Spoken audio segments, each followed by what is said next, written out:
Hi hello ನಮಸ್ಕಾರ ಸ್ನೇಹಿತರೆ. ಏನಿದು ಈ ಕಡೆ ಭಾಗ್ಯನ ಮನೆಯಿಂದ ಕಳಿಸ್ಲೇಬೇಕು ಅಂತ ಪಣು ತೊಟ್ಟಿರುವ ತಾಂಡವ್ ಗೆದ್ದು ಬಿಡ್ತಾರ. ಭಾಗ್ಯ ಮನೆಯಿಂದ ಔಟ್ ಆಗ್ತಾರ ಅಥವಾ ತಾಂಡವ್ಯ ಔಟ್ ಆಗ್ತಾರ? ಯಾವ ರೀತಿಯ ಒಂದು ಬಗ್ಗೆಸ್ಟ್ ಟ್ವಿಸ್ಟ್ ಇದೆ ಇದೆಲ್ಲವನ್ನ ಕೂಡ ತಿಳ್ಕೊಬೇಕು ಅಂದರೆ ಈಗಲೇ ನಮ್ಮ ಈ ಚಾನಲ್ನ ಸಬ್ಸ್ಕ್ರೈಬ್ ಮಾಡಿ, ಹಾಗೆ ಒಂದು ವಿಡಿಯೋವನ್ನು ಪೂರ್ತಿಯಾಗಿ ನೋಡಿ. ಇಲ್ಲಿ ತಾಂಡವ್ ಯಾವುದೇ ಕಾರಣಕ್ಕೂ ಕೂಡ ಭಾಗ್ಯ ಈ ಮನೇಲಿ ಇರಬಾರ್ದು ಅಂತಿದ್ದಾರೆ. ಸಿಕ್ಕಿದ್ದ ಚಾನ್ಸ್ ಅಂತ ಹೇಳಿದ್ದೆ. ಈ ಕಡೆ ಭಾಗ್ಯನ ಮನೆಯಿಂದ ಆಚೆ ಹಾಕೋಕೆ ಏನೆಲ್ಲ ಮಾಡಬಹುದೋ ಎಲ್ಲವನ್ನ ಕೂಡ ತಾಂಡವ್ ಮಾಡ್ತಿದ್ದಾರೆ. ಹಾಗಿದ್ರೆ ಏನಪ್ಪ ಆಗ್ತಿದೆ ಅಂತ ಅನ್ಕೋತಾ ಇದ್ರೆ ಈ ಕಡೆ ತಾಂಡವ್ಗೆ ವಿಷಯ ಗೊತ್ತಾಗಿದೆ. ತನ್ನ ಮಕ್ಕಳು ನನ್ನ ಮುಂದೆ ನಾಟಕ ಮಾಡಿದ್ದಾರೆ ಅನ್ನೋ ವಿಷಯ ಗೊತ್ತಾಗ್ತಿದ್ದಾಗ ಈ ಕಡೆ ತಾಂಡವ್ ಕೆಂಡಾಮಂಡಲ ಆಗ್ಬಿಟ್ರು. ಜೊತೆಗೆ ತನ್ನ ಮಗ ತನ್ಮಯ್ಯನ ಇಟ್ಕೊಂಡು ಚಟಾಪಟಿ ಮಾಡಿ ಈ ಕಡೆ ಹೊಡೆದು ಬಡ್ದು ಮಾಡು ಬಿಟ್ರು. ಜೊತೆಗೆ ಭಾಗ್ಯ ಇದನ್ನು ತಡೆದು ತಾನಿದ್ದೀನಿ, ನನ್ನ ಮಗನಿಗೆ ಈ ರೀತಿ ಹೊಡಿ ಕೂಡ್ದು ಅಂತ ಕೂಡ ಹೇಳಿದ್ರು. ಆದರೂ ಕೂಡ ಇನ್ನು ಮುಂದೆ ನಾನು ಭಾಗ್ಯ ಯಾವುದೇ ಕಾರಣಕ್ಕೂ ಜೊತೆಲಿ ಇರೋದಿಲ್ಲ. ಇಷ್ಟು ದಿನ ನನ್ನ ಜೊತೆಲಿ ಇದ್ದಿದ್ದೆ ನನ್ನ ಮಕ್ಳಿಗೋಸ್ಕರ, ಅವ್ರಿಗೋಸ್ಕರ ಆ ಒಂದು ನಿರ್ಧಾರನ ಹೋಲ್ಡ್ ಮಾಡಿದ್ದೆ. ಆದರೆ ಇನ್ನು ಮುಂದೆ ರೀಸ್ಟಾರ್ಟ್ ಆಗುತ್ತೆ, ಡಿವೋರ್ಸ್ ಕೊಡ್ತಿದ್ದೇನೆ, ನಾವಿಬ್ಬರು ಸಪ್ರೇಟ್ ಆಗ್ತಿದ್ದೀವಿ. ಇನ್ನು ಮುಂದೆ ಭಾಗ್ಯ ಈ ಮನೇಲಿ ಇರೋದಿಲ್ಲ. ಈ ಮನೇಲಿ ಇರಬೇಕು, ಯಾರು ಇರಬೇಕು ಇರಬಾರ್ದು ಅಂತ ಹೇಳೋದು ನಾನು, ಬಿಕಾಸ್ ಈ ಮನೆ ಯಜಮಾನ ನಾನು ಅಂತ ಹೇಳ್ತಿದ್ದಾರೆ. ಈ ರೀತಿ ಆಗೋದಕ್ಕೆ ಅವಕಾಶ ಕೊಡೋದಿಲ್ಲ ನಾವು ಅಂತ ಕುಸುಮ ಅವರು ಹೇಳಿದ್ರೆ, ಯಾರು ನಿಮ್ಮ ಮಾತನ್ನು ಕೇಳ್ತಾರೆ? ನಿಮ್ಮ ಮಾತನ್ನು ಕೇಳ್ಕೊಂಡೆ ಇಷ್ಟೆಲ್ಲ ಆಗಿರೋದು. ಇನ್ನು ಮಾತುಗೀತು ನಿಮ್ದೇನೂ ಕೂಡ ನಡೆಯೋದಿಲ್ಲ, ಇನ್ನೇನೇ ಇದ್ರು ನಾನು ಹೇಳೋದೇ ನಡೆಯೋದು ಅಂತ ಮಾತಾಡ್ತಿದ್ದಾನೆ ತಾಂಡವ್. ಈ ಮಾತುಗಳಿಂದ ಅಮ್ಮನ ಮನಸ್ಸಿಗೆ ಹರ್ಟ್ ಆಗ್ತದೆ. ಜೊತೆಗೆ ಈ ಕಡೆ ಭಾಗ್ಯ ಮಾತ್ರ ನಾನು ಡಿವೋರ್ಸ್ ಕೊಡಲ್ಲ ಅಂದರೆ ಏನು ಮಾಡ್ತೀರಾ, ನಾನು ಡಿವೋರ್ಸ್ ಕೊಡಲ್ಲ ಅಂತ ಹೇಳ್ತಿದ್ದಾಳೆ. ಜೊತೆಗೆ ಮನೆ ಬಿಟ್ಟು ಹೋಗು ಅಂತ ಹೇಳಿದ್ರು, ಹೋಗೋ ಮಾತು ಇಲ್ಲ ಅಂತ ಹೇಳ್ತಾಳೆ. ಯಾವ ಧೈರ್ಯದ ಮೇಲೆ ಈ ರೀತಿ ಮಾತಾಡ್ತಿದ್ಯಾ ಅಂದ್ರೆ, ನೀವು ತಾಳಿ ಕಟ್ಟಿದ್ದೀರಾ ಆ ಧೈರ್ಯದ ಮೇಲೆ ಮಾತಾಡ್ತಿದ್ದೀನಿ, ನನ್ನ ಅತ್ತೆ ಮಾವನ ಧೈರ್ಯದ ಮೇಲೆ ಮಾತಾಡ್ತಿದ್ದೀನಿ, ನನ್ನ ಮಕ್ಕಳು ಧೈರ್ಯದ ಮೇಲೆ ಮಾತಾಡ್ತಿದ್ದೀನಿ ಅಂತ ಹೇಳ್ತಿದ್ದಾಳೆ. ಇದನ್ನೆಲ್ಲ ಕೇಳಿ ತಾಂಡವ್ ಕೆಂಡಾಮಂಡಲ ಆಗ್ತಿದ್ರೆ ಆ ಕಡೆ ಭಾಗ್ಯ ತನ್ನ ಮಕ್ಕಳನ್ನ ಹೋಗಿ ಕರ್ಕೊಂಡು ಬರ್ತಿದ್ದಾರೆ. ಜೊತೆಗೆ ಮಕ್ಕಳಿಗೆ ಮಾತು ಕೂಡ ಕೊಡ್ತಾರೆ, ನಿಮ್ಮ ಅಪ್ಪ ನಾನು ಜೊತೆಲಿರಬೇಕು ಅಂತ ನಿಮ್ಗೆ ಆಸೆ ಇದೆ ಅಲ್ವಾ ಮಕ್ಕಳ, ಯಾವುದೇ ಕಾರಣಕ್ಕೂ ನಾವಂತೂ ದೂರ ಆಗೋ ಮಾತೇ ಇಲ್ಲ, ನಿಮ್ಮ ಅಪ್ಪ ಅಮ್ಮ ಇಬ್ಬರು ಕೂಡ ಜೊತೆಲಿರ್ತಾರೆ. ಇಷ್ಟು ದಿನ ಗಂಡನ ಮಾತಿಗೆ ಹೂ ಕೊಡ್ತಿದ್ದ ಭಾಗ್ಯ ಇನ್ನು ಮುಂದೆ ಇರುವುದಿಲ್ಲ, ತಪ್ಪಿದ್ರೆ ಅಲ್ಲೇ ಎದುರಿಸಿ ಎಗೇನ್ಸ್ಟ್ ಆಗಿ ನಿಂತ್ಕೋತೀನಿ, ಇನ್ನು ಬೇರೆ ರೀತಿ ಭಾಗ್ಯನೇ ನೋಡ್ತೀರಾ ಅಂತ ಹೇಳಿ ಮಕ್ಕಳನ್ನ ಕರ್ಕೊಂಡು ಬರ್ತಿದ್ರೆ ಆ ಕಡೆ ತಾಂಡವ್ ಅಮ್ಮಂಗೆ ದುರಹಂಕಾರ, ನಿಂಗೆ ಇಷ್ಟೆಲ್ಲ ಹೇಳಿ ಅರ್ಥ ಮಾಡಿಸ್ತಾ ಇದ್ರು ಕೂಡ ಅದೇ ಹುಡುಗಿ ಜೊತೆ ಬಾಳು ಬದುಕು ಅಂತಿದ್ಯಲ್ಲ, ಏನು ಹೇಳಬೇಕು ನಿಂಗೆ, ಡಿವೋರ್ಸ್ನ ಬೇಕು ಅಂತ ಕೇಳ್ತಿರೋ ಮಗನ್ನ ಬದುಕು ಅಂತಿದ್ಯಲ್ಲ, ನಿನಗೆ ಎಂಥ ಅಹಂಕಾರ ಇದೆ. ಅವತ್ತು ಕೂಡ ನನ್ನ ಮಾತಿಗೆ ಕೇಳಲಿಲ್ಲ. ನಿನಗೆ ಈ ಸೊಸೆ ಬೆಸ್ಟ್ ಸೊಸೆ ಆಗಿರಬಹುದು, ಅವಳು ಒಳ್ಳೆ ಹುಡುಗಿ ಆಗಿರಬಹುದು, ಆದರೆ ನನಗೆ ಒಳ್ಳೆ ಹೆಂಡತಿ ಅಲ್ಲ. ಒಂದು ಕ್ಷಣ ಕೂಡ ಬಾಳ್ಬೇಕಾದವನು ನನ್ನ ಮಗ, ಅವನಿಗೆ ಇಷ್ಟ ಆಗಬೇಕು ಅಂತ ಯೋಚನೆ ಮಾಡಿದ್ಯಾ? ಜಸ್ಟ್ ನಿನಗೆ ಬೇಕಾಗಿರೋದು ನಿನ್ನ ದರ್ಬಾರ್ ನಡಿಬೇಕು, ನಿನ್ನ ಅಹಂಕಾರ ಗೆಲ್ಲಬೇಕು ಅನ್ನೋದು ಬಿಟ್ಟು ಬೇರೆ ಯಾವುದೇ ರೀತಿಯ ಒಂದು ಇಂಟೆನ್ಷನ್ ಕೂಡ ನಿನಗಿಲ್ಲ ಅಂತ ಹೇಳಿ ಮಗ ಕುಸುಮ ಅವ್ರ ವಿರುದ್ಧ ಸಿಡಿದು ಬಡಿತಿದ್ದಾನೆ. ಈ ಕಡೆ ಕುಸುಮ ಅವರು ಇದ್ರ ಬದಲು ವಿಷಯ ಕೊಟ್ಟರೆ ವಾಸಿ ಅಂತ ಹೇಳುವಷ್ಟ್ರ ಮಟ್ಟಿಗೆ ಅವರ ಮನಸ್ಸಿಗೆ ಹರ್ಟ್ ಮಾಡ್ತಿದ್ದಾನೆ ತಾಂಡವ್. ಆ ಕಡೆ ಶ್ರೇಷ್ಠ ಅಪ್ಪ ಅಮ್ಮ ಎಂಟ್ರಿ ಆಗಿದ್ದಾರೆ. ಈ ಕಡೆ ಸುಂದ್ರಿ ಅವರು ಬೀದಿ ರಂಪ ಮಾಡಬೇಕಿದ್ರೆ ಶ್ರೇಷ್ಠ ಅಪ್ಪ ಅಮ್ಮ ಬಂದು ಈ ಕಡೆ ಶ್ರೇಷ್ಠ ಕೆನ್ನೆಗೆ ಬಾರಿಸ್ತಾರೆ, ಬಿಕಾಸ್ ಅತ್ತೆಗೆ ಈ ರೀತಿ ನಡ್ಕೋತಿದ್ಯಾ ಅಂತ. ಆದರೆ ಇಲ್ಲಿ ಶ್ರೇಷ್ಠ, ತರುಣ್, ಇಟ್ ಮೀನ್ಸ್ ತಾಂಡವ್ ಹಾಗೆ ಸುಂದ್ರಿ ಎಲ್ಲರೂ ಕೂಡ ಒಂದೇ ಮನೇಲಿದ್ದಾರೆ ಅಂತ ಗೊತ್ತಾಗ್ತಿದ್ದಾಗೆ ಶ್ರೇಷ್ಠ ಅಮ್ಮಂಗೆ ಶಾಕ್ ಆಗುತ್ತೆ.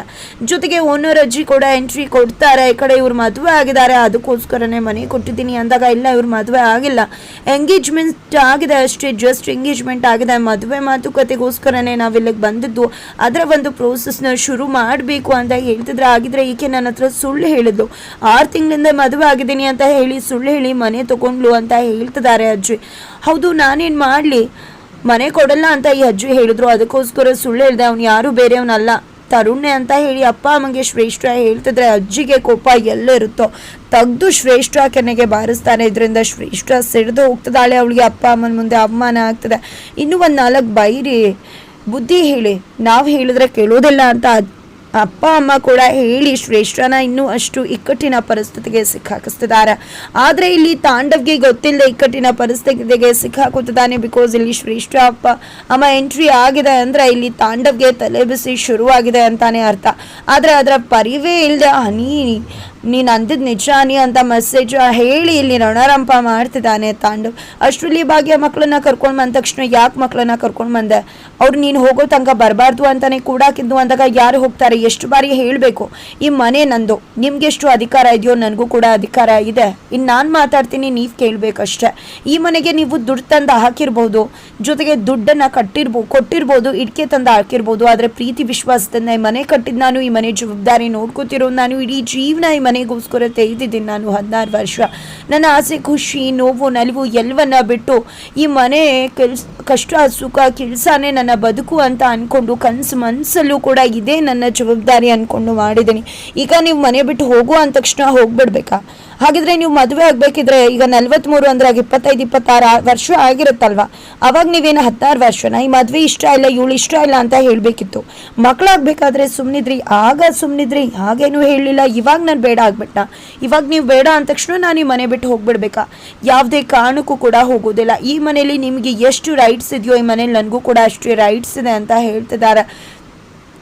ಜೊತೆಗೆ ಇಲ್ಲಿ ನೋಡು ತಾಂಡವ್, ಈ ಮನೆ ಮಹಾಲಕ್ಷ್ಮಿ ಅವಳನ್ನ ಹೊರಗಡೆ ತಳ್ಬೇಡ ಕಣೋ. ಇವತ್ತು ನಾವು ಚೆನ್ನಾಗಿದ್ದೀವಿ ಅಂದರೆ ಅದಕ್ಕೆ ಅವಳೇ ಕಾರಣ ಅಂತಿದ್ರ. ಹೌದಾ? ಹಾಗಿದ್ರೆ ದುಡಿಯೋ ನಂದು ಏನಿಲ್ವಾ? ಸರಿ ಬಿಡಿ, ದುಡ್ದು ನನಗೂ ಸಾಕಾಗಿದೆ, ಈಗ ನಾನು ರೆಸ್ಟ್ ತಗೋತೀನಿ, ನಿಮ್ಮ ಸೊಸೆನೇ ದುಡ್ದು ಹಾಕ್ಲಿ ಅಂತ ಕೇಕೆ ಹಾಕಿ ನಗ್ತಿದ್ದಾನೆ. ಇದನ್ನು ನೋಡ್ತಿದ್ರೆ ಶನಿ ಕಾಟ, ಶನಿ ದೆಸೆ ಶುರುವಾಗಿದೆ ಅನ್ನಿಸ್ತದೆ ತಾಂಡವ್ಗೆ. ನಂತರ ಈ ಕಡೆ ಏನು ಹೇಳಿದೆ ಭಾಗ್ಯ, ಈ ಮನೆ ಜವಾಬ್ದಾರಿ ಪ್ರೀತಿ ವಿಶ್ವಾಸದಿಂದ ಈ ಮನೆ ಕಟ್ಟಿದ್ಯಾ, ಈ ಮನೇಲಿ ನಿನಗೂ ಕೂಡ ಹಕ್ಕಿದ್ಯಾ.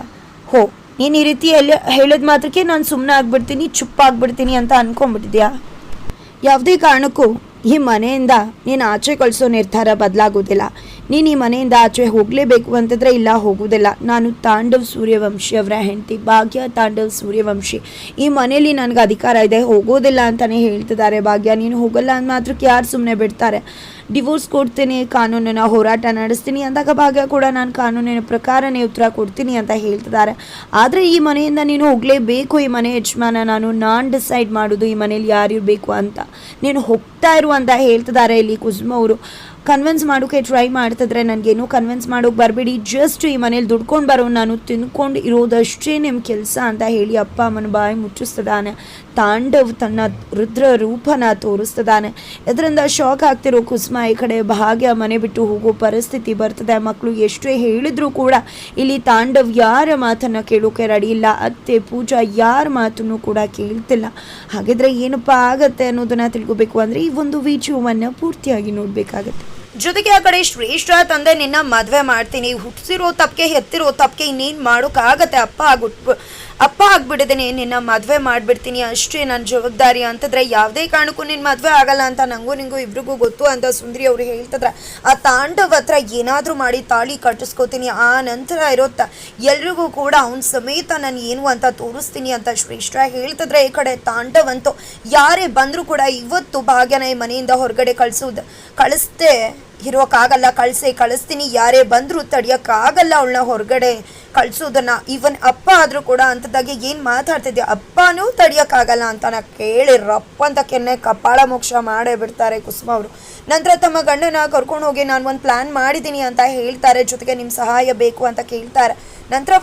ನಂತರ ಈ ಕಡೆ ಧರ್ಮ ಅಂಕಲ್ ಕೂಡ ನಿನ್ನ ಮೇಲೆ ನಂಬಿಕೆ ಇದೆ, ಏನೇ ಮಾಡಿದ್ರು ನೀನು ಸರಿಯಾಗೇ ಮಾಡ್ತೀಯ ಅಂತ ಹೇಳ್ತಾರೆ. ನಂತರ ಕುಸುಮ ಅವರು ಒಂದು ಪೇಪರ್ನ ತಂದು ತೋರಿಸಿದಾಗ ಅವ್ರಿಗೆ ಶಾಕ್ ಆಗುತ್ತೆ. ಏನಿದು ಅಂದಾಗ ಅವ್ನು ಕಾನೂನಿನ ಹೋರಾಟ ಮಾಡ್ತಿದ್ದಾನೆ ಅಂದಮೇಲೆ ನಾವು ಮಾಡಬೇಕಲ್ವ. ಅವನು ಒಳ್ಳೆ ಮಾತಿಗೆ ಬಗ್ಲಿಲ್ಲ ಅಂದರೆ ಕಾನೂನು ಮಾತಿಗಾದರೂ ಬಗ್ಲೇಬೇಕಲ್ವ.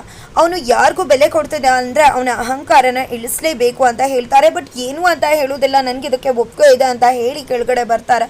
ಅದಕ್ಕೂ ಮುನ್ನ ಇವತ್ತು ಯಾರೂ ಕೂಡ ನಿನ್ನ ಭಾಗ್ಯ ತಡೆಯೋಕ್ಕಾಗೋದೇ ಇಲ್ಲ, ನೀನು ಹೋಗ್ತೀಯ, ಮಕ್ಕಳು ವ್ಯಾಮೋಹ ಕೂಡ ನನಗಿಲ್ಲ, ಏನು ಅಂತ ಸತ್ಯದರ್ಶನ ಆಯ್ತಲ್ಲ ನಂದು ಅಂತದಾಗೆ. ಹೌದು, ಯಾರು ಕೂಡ ತಡೆಯೋಕ್ಕಾಗಲ್ಲ ತಾಂಡವ್ ಅಂತ ಹೇಳಿ ಕುಸುಮ ಅವ್ರು ಬರ್ತಾರೆ. ಈ ಕಡೆ ಭಾಗ್ಯ ತಾಂಡವ್ ಎಲ್ಲರೂ ಕೂಡ ಬಿಗ್ ಶಾಕ್ ಆಗ್ತಿದ್ದಾರೆ. ಬಿಕಾಸ್ ಅವರ ಕೈಯಲ್ಲಿ ಒಂದು ಡಾಕ್ಯುಮೆಂಟ್ಸ್ ಇದೆ. ಆ ಒಂದು ಡಾಕ್ಯುಮೆಂಟ್ಸಲ್ಲಿ ಏನಿದೆ ಅನ್ನೋದನ್ನು ತಿಳ್ಕೋಬೇಕು ಅಂದರೆ ಈಗಲೇ ನಮ್ಮ ಈ ಚಾನಲ್ನ ಸಬ್ಸ್ಕ್ರೈಬ್ ಮಾಡಿ, ಹಾಗೆ ಮುಂದಿನ ವಿಡಿಯೋಗೋಸ್ಕರ ವೆಯ್ಟ್ ಮಾಡುವುದನ್ನು ಮರಿಬೇಡಿ.